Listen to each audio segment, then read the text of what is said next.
So I suppose it's a good problem to have, but I have to make some more frames for honey supers.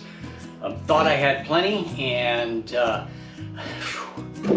couple of swarms that I thought were struggling, and if you saw my last video about replacing nooks, and I put nooks into deeps, into their permanent homes, I guess you'd say, wow, I'm blown away. I'm just absolutely blown away. But I need more honey supers, and so I have to make some. And I'm going to talk today about a very simple jig that I use to make frames fairly quickly. And there's nothing more to this than it is simply a box. And I can show you the measurements of it, and we can include them down in the notes.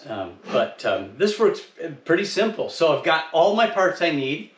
I've got my glue bot, and if you don't own a glue bot, you need to own a glue bot because they are an incredible tool to have, especially for beekeepers making things like this.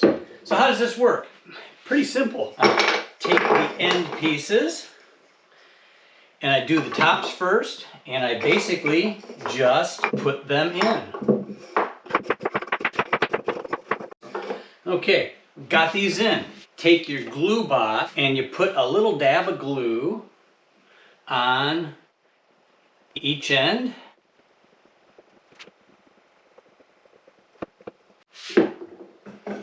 Take your tops and simply work them into a starting position. Because then I'm going to come back with a rubber mallet and pound them down. And sometimes they fit better than others. It depends on, I guess it depends on who was manufacturing them that day.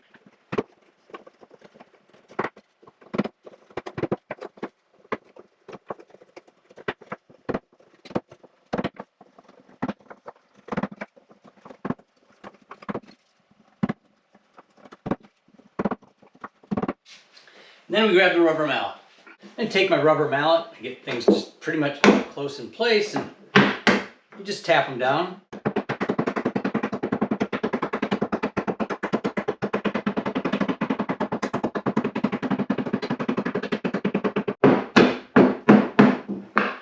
Once you got them tapped down, then you take if you don't own one of these, you probably need to if you're going to build a lot of equipment. Otherwise, you're basically pounding nails or staples by hand, and you really don't want to do that. This is a new gun, and I'm struggling on the aim, but I think I'll be okay here now that I figured it out. And it's critical to staple them because you put these things in an extractor, you're spinning them around, and they're heavy. You don't want your frame blown apart. So, a good staple is going to make it last a good long time. On these, I'm using just a 7/8 inch staple, but as you can see, when you staple it in, it goes well into the frame as well. So now that I've got the top done, simply grab everything, pick it up, push everything in, flip it over. Get everything down where it needs to be, and then I take my center section out because now I'm putting in foundation. Slide the foundation in, and this foundation comes pre-waxed, and it works okay when you pre-wax it, but actually I like to do a secondary wax. I'm melting some wax right now, and I'll come back through after these frames are made and I'll wax them down, and I'll show you how that happens. So, but one thing I actually forgot to do, and I'm going to go back and do it, is that on the bottom of these, I like to use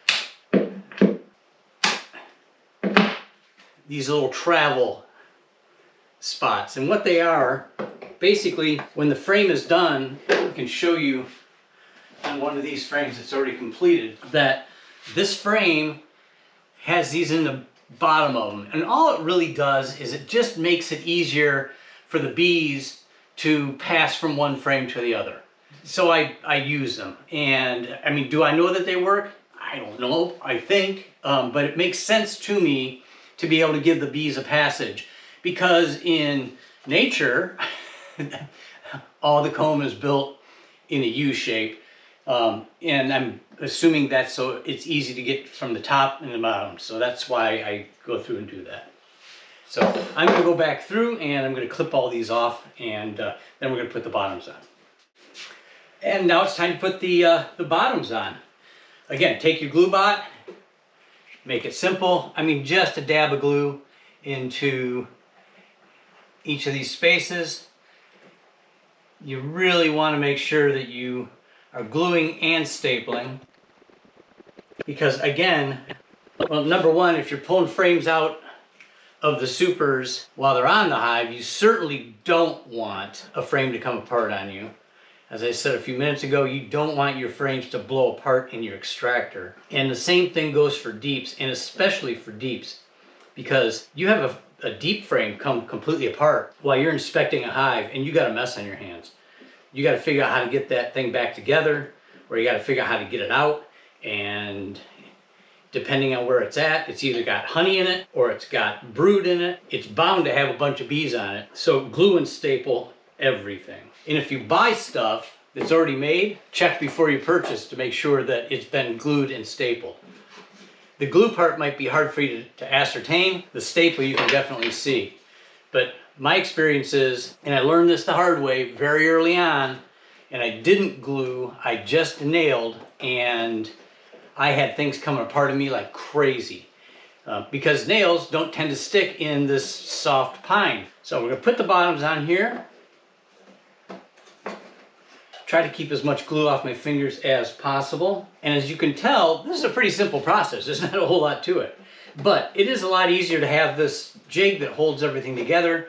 So you're doing 10 frames at a time. Now when I get really moving on this, you know, I'm going a little slower now just because I want you to be able to see what I'm doing. But when I get really moving on this, I can make 10 frames in about 10 minutes. So a frame a minute, I think that's, you know, pretty good. I'm sure if I had a different jig or a larger jig, I could do more quicker, but you know, this really does everything I want. So one of the things that I like to do and make sure of is that everything is even. Everything is even. Now I need to get a paper towel. And then the other thing I do is I don't use a staple on the bottom just because I don't think I can get what I need. So I use 1-inch nails. Just a safety tip. If you're using a nail gun, point it away from you, unplug it before you change nails. You know, it could be a really good way to hurt yourself. Just take the chance out of it. It's ready to go. So then you just go through and nail. So then when you're done nailing, you're done. It's pretty simple. You just simply take off the outer box and voila, your frames are complete and ready to go. Now you could put them on just like this, and I have, but I found that if I put another coat of wax on and beeswax from my hives, they tend to draw that out a little bit faster. The honey flow here is starting to ramp back up, and we're going to get a stretch of about 10 days of hot weather, but 10 days of dry weather, which we haven't had for a while. So things are going to really pop. I want to make sure that I've got the ability to you know, gather as much honey as I can. I will sprinkle used frames with new frames in these. I usually put 2 completely drawn out frames in the middle. They'll start working on those, but then they'll send the wax makers up and have them start filling out the other frames so we can get honey in. It's also just a good thing just to keep rotating your frames and getting fresh wax.